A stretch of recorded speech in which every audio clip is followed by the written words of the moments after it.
Alors, je voudrais bien sûr moi aussi remercier Michel Espagne et Zaheu de... Ça marche pas? Oui, c'est mieux comme ça. De m'avoir invité à participer à ce colloque parce que je suis moi aussi un petit peu une intruse pour deux raisons. D'abord, je ne suis pas une anthropologue, je suis une linguiste.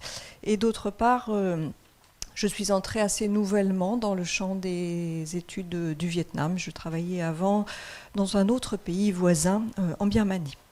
Voilà, donc dans ce colloque où j'ai été invitée à participer et à rendre compte de la place du Vietnam dans différents domaines des sciences humaines, je voulais, moi, mettre l'accent sur le domaine des sciences du langage, dit aussi la linguistique. Et il va s'agir pour moi un petit peu ici de montrer l'apport du vietnamien et des langues du Vietnam aux théories linguistiques contemporaines. Alors, pour ce faire, excusez-moi, je vais... Voilà. Oui, donc j'ai fait mon PowerPoint en anglais pour peut-être aider certains à suivre. Voilà, donc je vais me focaliser sur un domaine particulier de la linguistique, celui de la typologie aréale, par lequel on étudie les évolutions, les ressemblances, les différences de langues en contact les unes avec les autres. Et dans ce domaine, le Vietnam et ses nombreuses langues ont bien sûr toute leur place parce que, outre, je dirais, la langue nationale, le vietnamien, il y a marginalement le français, il y a pas loin d'une centaine, un peu plus d'une centaine de langues, et je dis bien des langues, je ne dis pas des dialectes, des vraies langues parlées au Vietnam, quelquefois par plusieurs millions de locuteurs, quelquefois seulement par quelques milliers de locuteurs. Donc le site ethnologue.com donne ce chiffre en 2016, donc déjà un petit peu ancien, de 108 langues répertoriées dans ce pays. Donc des langues appartenant aussi à des familles linguistiques un petit peu différentes, enfin 5 familles linguistiques différentes d'Asie du Sud-Est, voilà, réparties sur tout le territoire, avec une concentration beaucoup plus visible, avec toutes les petites taches de couleur dans le nord du Vietnam. Voilà, donc une diversité linguistique totalement pertinente pour l'étude des langues en général et un terrain tout à fait approprié au travail, à l'étude des contacts entre langues. Alors, juste un petit exemple pour illustrer, enfin deux petits exemples pour illustrer cette diversité linguistique. J'ai travaillé dans un village du nord du Vietnam, dans la province de Lao Cai, le district de Vam Ban. Et dans ce petit village, à l'école, les enfants parlaient des langues différentes et variées. C'était un village multilingue. Et ici représenté par... lors d'une activité pédagogique par des objets venant de leurs différentes ethnies, donc des objets plutôt à connotation ethnique, et une diversité aussi que l'on peut, enfin, un multilinguisme que j'illustrerai par un autre exemple, par cette jeune, non, pas si jeune, âge mûr, la mère d'un de mes informateurs dans Vingtivo, dont on voit le visage ici, qui effectivement disait pouvoir parler pas loin de 7 langues, et passant d'une langue à l'autre selon bien sûr son interlocuteur. Donc je l'ai constaté quand même avec des gens qui passaient pour vendre je ne sais plus quoi, ou des constructeurs, et c'était une autre langue, et hop, elle passait à l'autre langue sans aucun problème. Voilà, alors comment étudier tous ces contacts de langue ? Comment ça se manifeste, ce contact? Quelles sont les conséquences? Eh bien, ce contact de langue peut prendre des formes très variées. Donc la forme la plus visible, ça va être effectivement les empreintes vocabulaires, et ce sera l'objet de ma première partie. Mais il y a d'autres situations qui peuvent émerger d'un contact prolongé entre différentes langues, ce que je présenterai dans un deuxième temps. Et j'arriverai à la situation que l'on rencontre au Vietnam et en Asie du Sud-Est, à savoir celle que l'on connaît dans la littérature linguistique sous le terme d'ère linguistique. Alors, commençons par la forme la plus visible de ces emprunts, de ce contact de langue, donc les empreintes vocabulaires, qui d'une certaine façon va nous enseigner aussi une partie de l'histoire des relations entre les communautés en contact, donc là des relations franco-vietnamiennes, des relations sino-vietnamiennes, Parce qu'à chaque fois, ça nous montre assez clairement les apports technologiques, les domaines d'influence des civilisations voisines. Donc il est assez amusant pour un francophone natif comme je suis de découvrir en arrivant au Vietnam tout le vocabulaire, bien sûr, mécanique, en particulier celui lié à la bicyclette ou à la voiture. Vous avez quelques mots sur l'exemple, enfin le PowerPoint, et puis donc des emprunts français toujours dans différents domaines particuliers, précis, donc mécanique, construction, médecine, gastronomie, qui sont liés aussi peut-être à des objets ou des disciplines inconnues ou arrivées avec les Français. Alors l'emprunt peut aussi se faire dans l'autre sens, quoique plus rarement dans le cas qui nous intéresse ici, avec là encore des mots du domaine culinaire comme les nems ou le faux, puisqu'on le dit faux à la française, non pas feu. Voilà. Et puis un domaine aussi plus argotique comme avec le terme nyakwe. Donc aujourd'hui, sans surprise non plus, eh bien, les emprunts lexicaux vont provenir en premier lieu de l'anglais. Comme on atteste ces quelques mots, j'aurais pu ajouter aussi le terme pour Skype, qui, même si le logiciel a été un peu supplanté maintenant par Zoom. Voilà, donc aujourd'hui, voilà, sur ces emprunts, je vais passer maintenant plutôt aux autres types d'emprunts possibles. Des emprunts, cette fois-ci, grammaticaux, puisqu'il y en a aussi, avec très clairement donc, des influences possibles, enfin des influences bien connues et reconnues. Celle-là, en l'occurrence, c'est plutôt une influence du chinois dans l'utilisation des termes d'adresse. On rejoint un petit peu la question précédente en fonction pronominale, puisque outre tous ces pronoms qui ont bien sûr évolué, il y a aussi l'utilisation de ces pronoms d'adresse du type homme, femme, enfin pardon, du type fille, mère, tante, etc. Oncle. Voilà, donc mon point ici, c'est que effectivement ces emprunts font écho aux études historiques, c'est-à-dire l'examen des emprunts va nous renseigner sur la direction ou les domaines d'influence des langues en contact. Alors du point de vue linguistique aussi, c'est très instructif. Ça nous renseigne sur le système phonologique de la langue, donc le système des sons de la langue, car les mots intégrés dans une langue, dans tous les phénomènes d'emprunt, sont toujours adaptés à la langue qui emprunte.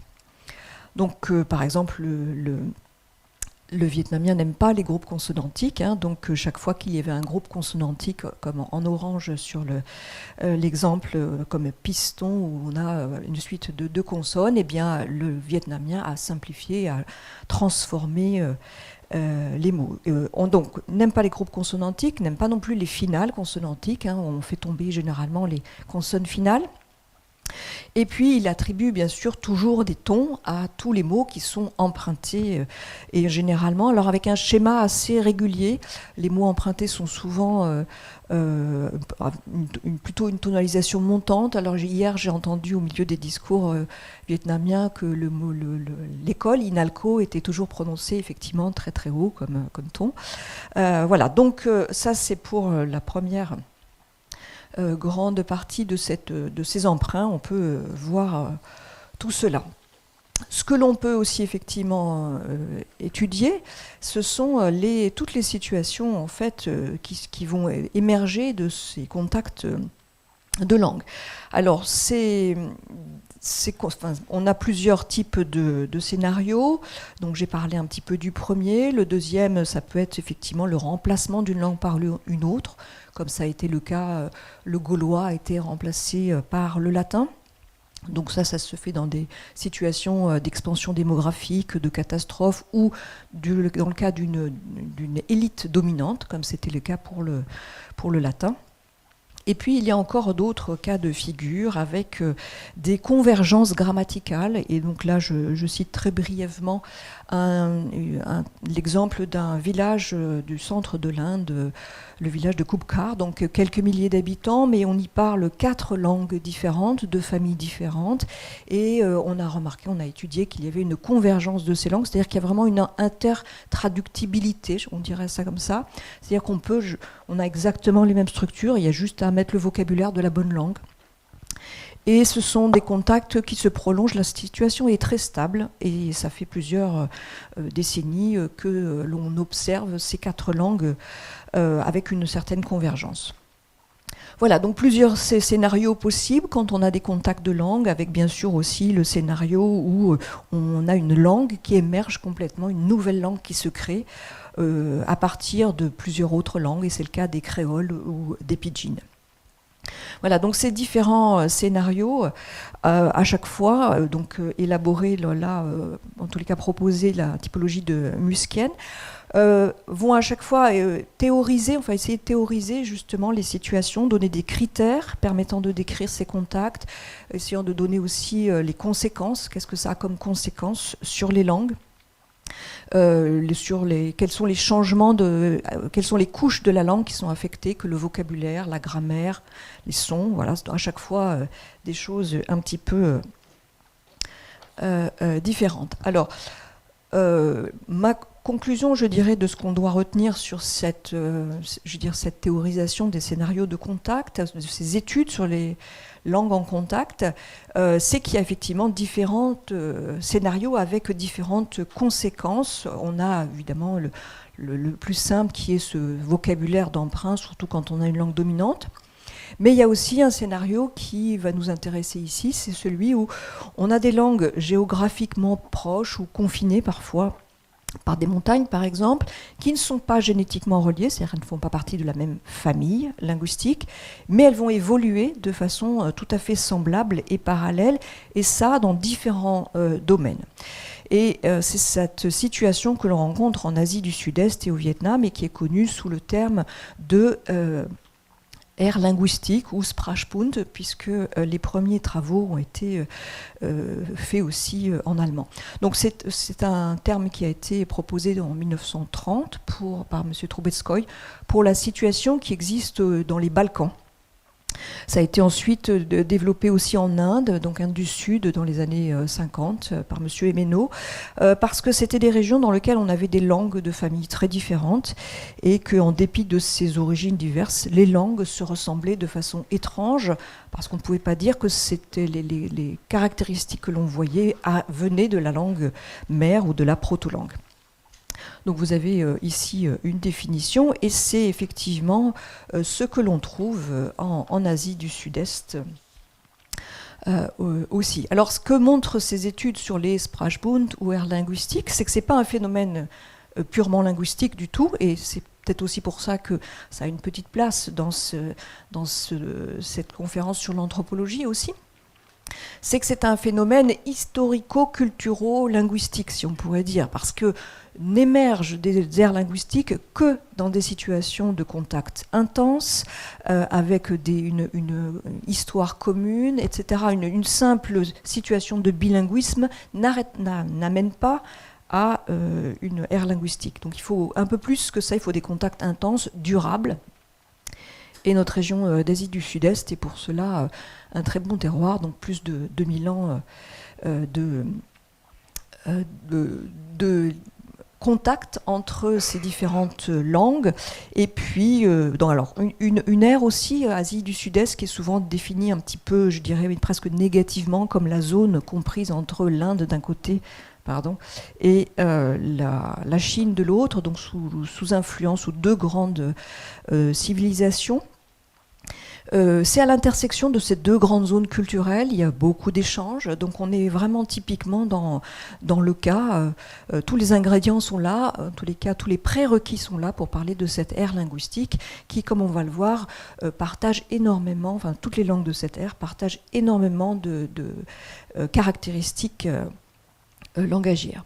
Alors je vais bien sûr pas toutes les illustrer, puisqu'il y en a plus d'une quarantaine et que je n'ai pas tout ce temps-là, mais je vais pointer en fait quelques points peut-être particuliers. Donc au niveau des sons, vous avez une petite liste. Là, je vous ai juste dit voilà un système assez riche de voyelles. On a au moins 9 voyelles plus 3 diphtongues en vietnamien, et c'est le cas, comme vous voyez, dans d'autres langues de la région, comme le Cham au Vietnam. Des phénomènes aussi, suprasegmentaux, des termes un peu techniques de la linguistique qui font peur, je le sais. Disons simplement des tons. des tons ou des phénomènes qui s'apparentent aux tons, dans le cas du Khmer par exemple. Vous voyez une carte du monde où on voit en fait les points rouges, c'est là où il y a des tons. Vous voyez que l'Asie du Sud-Est c'est quand même bien concentré, alors quelquefois avec du rose, c'est-à-dire des tons mais un peu moins développés qu'au Vietnam. Voilà, donc des caractéristiques très développées, et à chaque fois vous voyez que le Vietnam et les langues du Vietnam, dont le vietnamien, rentrent bien dans le schéma. Dans le domaine grammatical, on a aussi voilà, toute une série de particularités, de caractéristiques aussi. Je n'en ai illustré que, j'ai illustré là la troisième, la réduplication. Donc c'est les cas où effectivement on réduplique soit une syllabe, soit un morceau de la syllabe pour dire autre chose, souvent de l'intensité, de la pluralité, ce genre de choses. Et voilà, c'est très répandu dans ces langues-là. Je vous en ai mis 3 du Vietnam aussi pour vous montrer que c'est l'Asie du Sud-Est, mais clairement aussi au Vietnam. Les systèmes de classificateurs, ça aussi, bien sûr, pour toute l'Assemblée, c'est quelque chose de très normal. Hein, les classificateurs, en vietnamien, il y en a, dans toutes les langues du coin, il y en a. Mais vous voyez qu'on peut aller dans les pays d'à côté, la Thaïlande, la Birmanie, il y aura aussi ce même type de système pour compter. Voilà, donc pas mal de caractéristiques communes. J'illustrerai encore brièvement les 2 dernières.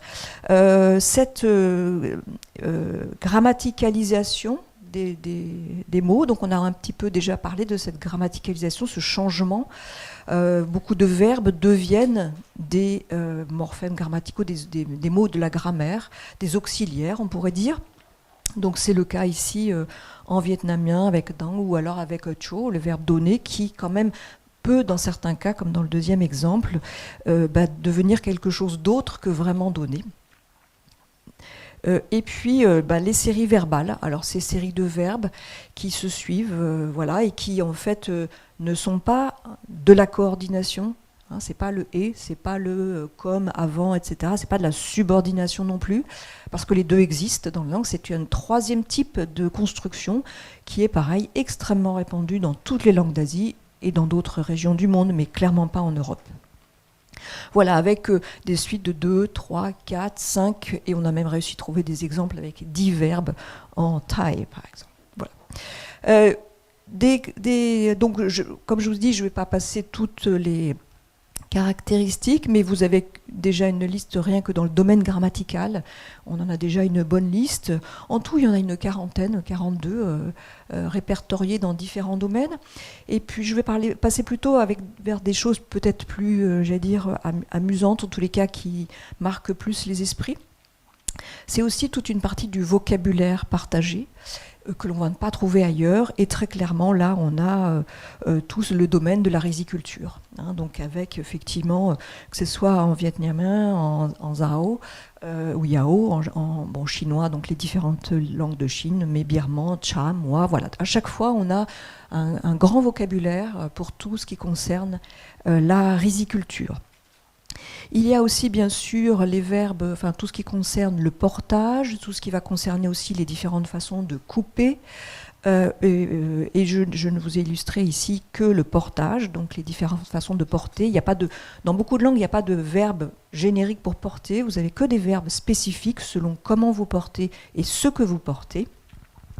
Et c'est bien sûr le cas aussi en vietnamien, mais on aurait pu citer le stieng, le cham et bien d'autres. Le dernier point que j'illustrerai dans le domaine des études lexicales, enfin les caractéristiques plutôt lexicales, c'est les phénomènes de psychocolocation. Alors derrière ce terme encore un petit peu technique, de quoi parle-t-on ? On parle de l'expression des sentiments, de la psychologie, des sensations.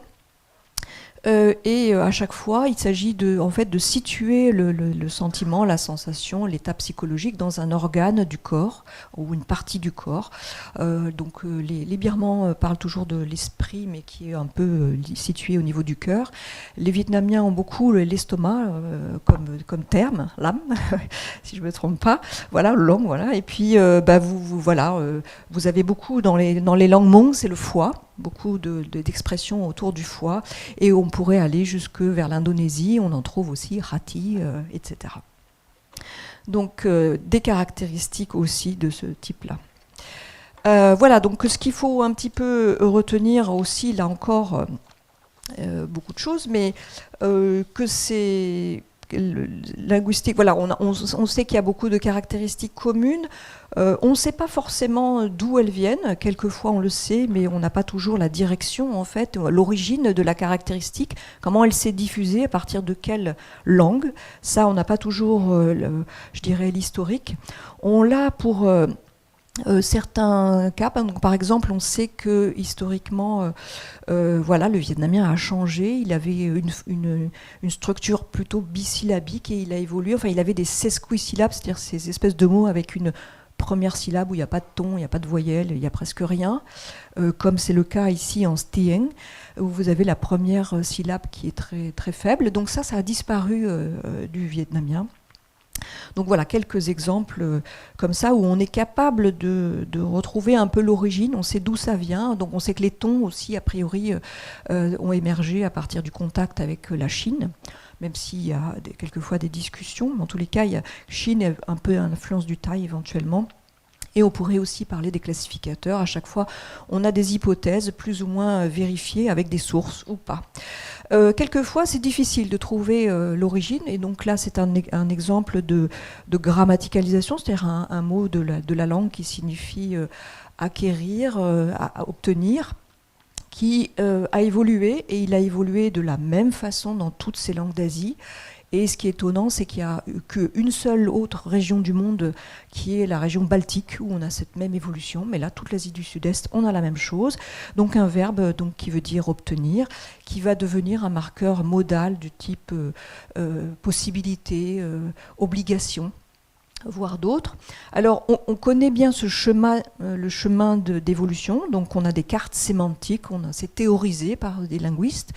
Mais par contre, dans le cas de l'Asie du Sud-Est, on ne sait pas d'où vient, en gros, quelle est la première langue qui a fait ça et qui a distribué sa caractéristique à tout le monde.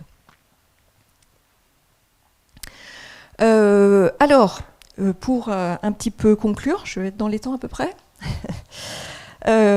Conclure, c'est que l'étude de ce contact des langues, et des évolutions qui sont engendrées par les contacts des langues, est aujourd'hui un domaine de recherche, j'allais dire, très prometteur, comme en témoignent les deux. Alors, je vous ai cité que deux ouvrages, mais qui sont des énormes ouvrages à 700 pages avec plein d'articles. Voilà, donc déjà 2010, ça a été le premier. Là, on vient de voir apparaître un 2 volumes énorme sur la même thématique, c'est-à-dire que c'est vraiment quelque chose qui a le vent en poupe. Et ces études sont pertinentes pour différents pans de la linguistique. Alors, il y a bien sûr la linguistique historique, c'est-à-dire la reconstruction des langues, parce que la prise en compte du contact entre des langues va être essentielle pour tous ces travaux de reconstruction, quand on a des emprunts, quand on peut voir justement quelles sont les langues qui ont été en contact, on peut comprendre pourquoi elles ont évolué d'une certaine façon. Puis il y a des changements dans certaines langues qu'on n'explique pas par l'histoire de la famille de langues, donc on sait que c'est parce que ça a été, c'est des innovations qui viennent d'ailleurs, et c'est l'exemple qui est illustré avec mes petits schémas là. C'est l'exemple du karen. Donc le karen est une langue tibéto-birmane qui parlait à la frontière entre la Thaïlande et la Birmanie, à peu près, voilà, et qui pendant très longtemps, donc vous voyez à partir dans les premières études 1900, ensuite 1942, puis les travaux de Stead, de Matisov, ces années 60-70. En fait, on voulait l'affilier aux Chinois, on voulait l'affilier aux langues thaï, on cherchait un petit peu. Et pourquoi ça? Parce que c'est une des rares langues tibéto-birmanes qui n'a pas le verbe à la fin. La majorité, 90% des langues tibéto-birmanes ont un ordre différent du vietnamien, le verbe à la fin. Et les langues karen n'avaient pas cette caractéristique. Et on ne pouvait pas imaginer que cette caractéristique pouvait être venue du contact des langues. Et c'est le cas, c'est parlé à la frontière avec le thaï et toutes les autres langues de thaï kadai qui ont ce verbe médian. Et donc, ça a eu une influence et un changement. Après, pour tout le reste, le vocabulaire, la grammaire, c'est clairement une langue tibéto-birmane. Maintenant, il n'y a plus aucun doute. Mais pour revenir, je dirais, au Vietnam et à la place du Vietnam dans ses études linguistiques, puisque c'était quand même aussi le but de cette intervention. Donc, où situer les langues du Vietnam dans cette linguistique? Plusieurs endroits. Tout d'abord, effectivement, en linguistique générale. Le vietnamien, comme d'autres langues du Vietnam, vont apporter un regard nouveau sur tout ce qui est catégories grammaticales théorisées et qui sont héritées de nos grammaires gréco-latines. Nous savons tous que ça ne fonctionne pas quand on regarde, quand on apprend le vietnamien, ça ne rentre pas dans les cases. La catégorie article, adjectif, tout ça, c'est des choses qui sont quand même discutées et discutables pour le vietnamien et ces langues-là. Je ne parle même pas des conjugaisons, des déclinaisons, tout ça c'est des mots qui n'ont aucun sens pour la grammaire de ces langues-là. Donc le vietnamien montre aussi tout simplement, et les langues du Vietnam, que autre chose est possible que ce que nous avons dans nos langues indo-européennes.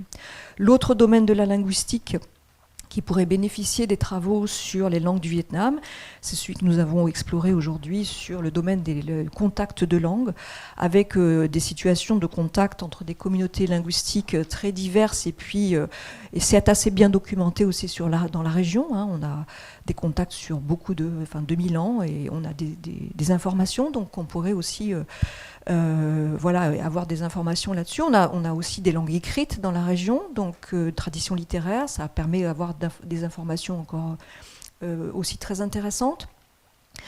Ça pourrait effectivement aussi aboutir peut-être à des nouvelles typologies, théorisation de ces contacts de langue, parce qu'on découvrirait des nouvelles situations de contact particuliers à cette région. Et pour finir, le Vietnam, je pense, a aussi beaucoup à apporter à la linguistique dans le domaine de la description des langues peu documentées ou non documentées, des langues en danger aussi, puisque la majorité des langues du Vietnam n'ont pas encore été décrites. On en connaît bien sûr quelques-unes, mais pas toutes. Et l'étude de toutes ces langues pourrait confirmer ou infirmer nos connaissances sur les langues de la région que l'on a formalisées peut-être sous cette théorie, cette notion d'ère linguistique. Voilà, donc je m'arrêterai là parce que je crois que je suis arrivée à la fin de mon temps. Merci.